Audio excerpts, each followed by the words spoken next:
নমস্কার বন্ধুরা, অঙ্কিতা রান্নাঘরে আবারও সবাইকে স্বাগত জানাচ্ছি। আজকে বানাবো সকালের জল খাবারের জন্য আলু দিয়ে তরকারি। আলুর তরকারি বানানোর জন্য প্রথমে সর্ষের তেল গরম করে নিয়েছি। তার মধ্যে 1 চামচ 5 ফোড়ন আর একটা শুকনো লঙ্কা একটু চিড়ে সেটাকে ফোড়নে দিয়ে দিলাম। ফোড়নটা ভালো করে ভেজে নিয়ে দিয়ে দিচ্ছি আলু আর পটল। এখানে আমি 3 থেকে 4টে পটলই ব্যবহার করেছি। পটল না দিলেও কিন্তু একইভাবে এই রেসিপিটা আপনারা বানাতে পারবেন। 2 মিনিটের জন্য খুব ভালো করে ভেজে নিয়েছি। এবার দিয়ে দিচ্ছি চেরা কাঁচা লঙ্কা। কাঁচা লঙ্কার সাথেই দিয়ে দেব 1 চামচ নুন আর তার সঙ্গে 1/2 চামচ হলুদ।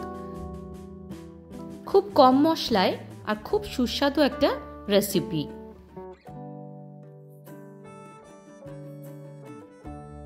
ভালোভাবে নেড়ে চেড়ে সবকিছু এবার ভেজে নেব যতক্ষণ না সমস্ত কিছু সেদ্ধ হয়ে আসছে।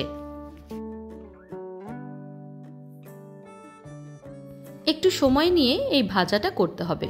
যত ভালো করে এই ভাজাটা করা হবে এই তরকারির টেস্ট কিন্তু ততটাই ভালো আসে। ভালো করে ভেজে নিয়ে এবার দিয়ে দিচ্ছি জল। এখানে আমি 1/2 কাপ পরিমাণে জলের ব্যবহার করলাম।